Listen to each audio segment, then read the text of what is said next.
Assalamu alaikum students, I hope you are all fine. Welcome to Refulgent Public School online lecture. Student, today we are going to discuss about our chapter number 1 class 10th of the physics, which is the simple harmonic motion and waves. So in our most previous lecture we have learned about some examples of the simple harmonic motion and the definition of simple harmonic motion. So here we discuss about the terms that are used in the simple harmonic motion. First is the vibration. One of the complete round trip of vibrating body about its mean position is called one vibration. जिस तरह आपने object को study किया था कि वो to and fro move कर रहा था, तो इसको हम लोग वन वाइब्रेशन कहते हैं. Time period, the time taken by a vibrating body to complete one vibration is called time period. Frequency क्या होता है? द नंबर ऑफ वाइब्रेशन और cycle of a vibrating body in 1 second is called frequency. It is reciprocal of F is equal to 1/t. Amplitude क्या है? The maximum displacement of a vibrating body on either side from its mean position is called it's amplitude. ठीक है, जो भी direction change आएगा उसके mean position से उसको हम लोग एम्पलीट्यूड कहेंगे. So there is the damp oscillation, vibratory motion of an ideal system in the absence of any friction or resistance continue indefinitely under the action of restoring force, particularly in all system of the force of friction retard the motion so the system do not oscillate inadequately. The friction reduce the mechanical energy of the system as time passes and the motion is said to be damp.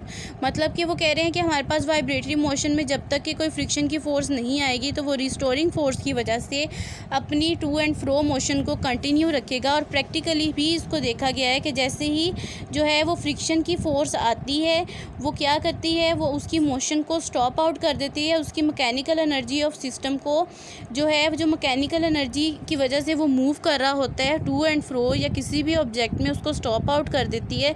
तो इस form में object की जो motion है वो डैम्प हो जाती है, बैठ जाती है या रुक जाती है. This damping progressively reduces the amplitude of vibratory motion.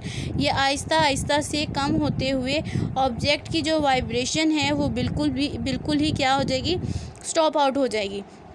So example of damp oscillation, shock absorber in automobiles are one practical application of the damp motion.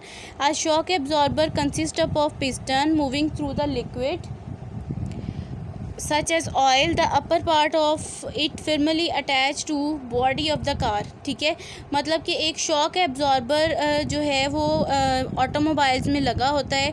इसकी प्रैक्टिकल एग्जांपल है डेली लाइफ में. एक शॉक एब्जॉर्बर क्या करेगा, वो piston उसके ऊपर लगा होता है जिसकी अटैचमेंट होती है हमारी सीट से.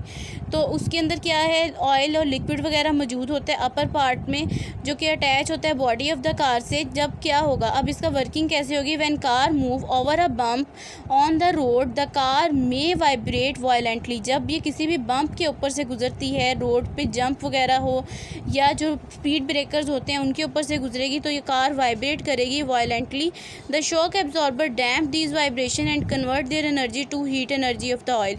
अब वो इन्होंने क्या करना है, ये जो शॉक एब्जॉर्बर हैं वो उसको एब्जॉर्ब करेंगे अपने अंदर और उसको ऑयल के साथ रिएक्शन करके उसकी एनर्जी में कन्वर्ट कर देंगे. अब देखें, the oscillation of the system in the presence of some resistive force are damp oscillation.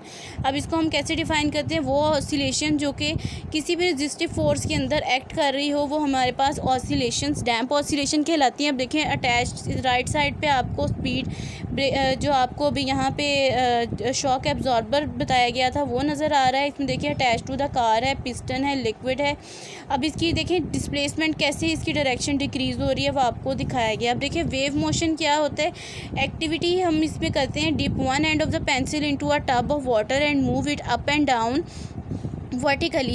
The disturbance is produced in the form of wave which move it away from the source. ये बहुत simple सी activity है जो अक्सर हम अपने childhood में भी करते थे कि हम किसी भी चीज़ को, पेंसिल को पानी के टब के अंदर जो है डिप करें तो ऑब्वियसली वेव क्रिएट होंगी. When waves reach the cork that is produced here, the repel cork and down while wave will not travel toward, so the net displacement here is zero. तो अब देखें, जैसे आपको ये नज़र आ रहा है कि इस टब में पानी है. अब एक पोजीशन पे हमने कॉर्क रखा हुआ है अब जैसे ही हम पेंसिल को अप एंड डाउन मूव करेंगे तो ये कॉर्क अपनी पोजीशन पे अप एंड डाउन मूव करेगा, आगे की तरफ मूव नहीं करेगा, तो डिस्प्लेसमेंट क्या होगी, ज़ीरो होगी। ऐसे ही एक सेकंड एक्टिविटी है जो कि वेव को शो करने के लिए हम यहाँ पे डिस्कस कर रहे हैं। Take a rope and mark a point on it. अब आपने एक रॉप ली है, एक रस्सी ली है और उस पर एक पॉइंट मार्क कर दिया है। Tie one end of the rope with support and stretch the rope by holding it with other end with hand. ठीक है, अब आपने एक तरफ से रॉप को बांध दिया, दूसरा अपने हाथ में किया है, अब पकड़ लिया। अब इसको आपने फ्लिपिंग स्टार्ट करनी है up and down. The motion of the point will be perpendicular to the direction of motion of waves. अब देखें ये डायरेक्शन है, परपेंडिकुलर है टूवर्ड द डायरेक्शन जहाँ से इसको हमने टाई किया हुआ है। अब देखें आपको इसमें क्लियरली नज़र आ रहा है कि जब आप इसको ऊपर नीचे की तरफ मूव करते हैं तो इसमें एक वेव क्रिएट होती है, और वेव क्या करती है, उस पार्टिकल को कभी ऊपर की तरफ मूव करती है, उस पॉइंट को कभी नीचे की तरफ मूव करती है। अबव ऊपर जब मूव करती है वो क्रस्ट होगा, नीचे जब मूव करेगी तो वो ट्रफ होगा। सो वेव क्या है, वेव को हम फिर डिफाइन करते हैं। Wave is disturbance in the medium which causes the particle of the medium to undergo vibratory motion about their mean position in equal interval of time. Obviously wave जो हैं वो इक्वल इंटरवल में move करेंगी, और generally there are two types of waves, mechanical waves and electromagnetic wave. ये वो disturbance है जो किसी भी मीडियम में इक्वल इंटरवल में क्रिएट होती है। मैकेनिकल वेव्स क्या है, wave which require any medium for their propagation are called mechanical waves. ऐसी वेव जिनको अपने प्रोपोगेट करने के लिए, अपने फैलने के लिए, अपनी मूवमेंट करने के लिए किसी मीडियम की ज़रूरत होती है, उसको हम लोग मैकेनिकल वेव कहते हैं। इसकी एग्जांपल वाटर वेव है या साउंड वेव है। Electromagnetic wave, wave which do not require any medium for their propagation are called electromagnetic wave. जैसे हमारे पास रेडियो वेव्स हैं, जो हमारे पास मोबाइल फ़ोन में सिग्नल्स आते हैं, या हमारे पास रिटार्ड स्टेशन में जो सिग्नल्स होते हैं वो रेडियो वेव्स की फॉर्म में होती हैं। एक्सरेज है, हीट है और लाइट वेव्स हैं, इनको किसी भी स्पेसिफिक सोर्स की ज़रूरत नहीं होती मूवमेंट के लिए। टाइप्स ऑफ मैकेनिकल वेव्स कौन सी है, depending upon the direction and displacement it is divided into two types. एक हमारे पास लॉन्गिट्यूडनल वेव्स है और एक हमारे पास जो है वो ट्रांसफ़र वेव्स है। मतलब हमारे पास जो है वेव्स डिपेंड कर रही हैं हमारे पास डायरेक्शन की और डिस्प्लेसमेंट के, और इस फॉर्म में हमने इनको दो में डिवाइड किया। एक हमारे पास लॉन्गिट्यूडनल है और एक हमारे पास ट्रांसवर्स है। So what is longitudinal wave? Longitudinal wave can produce on a spring placed on a smooth flat और long bench। ठीक है, किसी भी स्मूथ जगह पे या लॉन्ग बेंच पे आपने एक स्प्रिंग रखा है, fix one end of the slinky with rigid support and hold the other end into your hand। अब इसको हमने ना इसकी जो स्प्रिंग है उसको एक तरफ से किसी हार्ड चीज़ से बांध दिया और दूसरा अपने हाथ में पकड़ा है। Now give it a regular push and pull quickly in direction of its length. अब जिस तरह स्प्रिंग पड़ा है अपनी लेंथ वाली कंडीशन में हम उसे ऊपर नीचे की तरफ मूव करते हैं। इस फॉर्म में क्या होगा, कंप्रेशन होगी। When a series of disturbance, जब यहाँ पे कंप्रेशन होगी, जब यहाँ पे जो है वो when a series of disturbance in the form of waves will start moving the length of the slinky. So when loop of spring are along length called compression. जब ये आपस में लूप जो हैं वो कंबाइन होंगे, उनमें डिस्टेंस कम होगा तो कंप्रेशन होगी। रिफ्रैक्शन क्या है, when the spring are closer together is called refraction.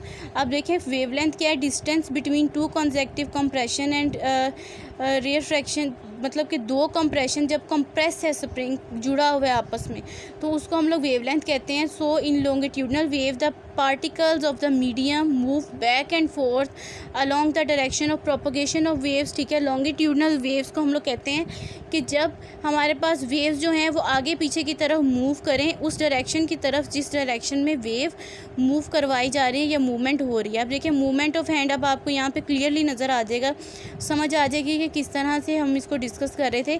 देखें अब यहाँ पे आपने स्प्रिंग को एक सपोर्ट से अटैच किया हुआ है। अब आप डायरेक्शन ऑफ वेव ट्रैवल देखें, डिस्प्लेसमेंट ऑफ पार्टिकल्स देखें, सेकंड में आप पिक्चर में आपको नज़र आ रहा है। अब जैसे आप इसको ऊपर की तरफ मूव करते हैं ना, तो ये पार्टिकल्स, इसके जो लूप हैं, जो रिंग बन रहे हैं स्प्रिंग के, वो क्लोज हो जाएंगे, ये कंप्रेशन कहलाएगा। और नीचे देखिए कंप्रेशन और रिफ्रैक्शन आपको क्लियरली नज़र आ रहा है। So here we discuss the second type of wave which is transfer wave. If we move the spring up and down, so in this way crust and trough is formed. So in the case of transfer wave, the vibrating motion of particles of the medium is perpendicular to the direction of propagation of waves.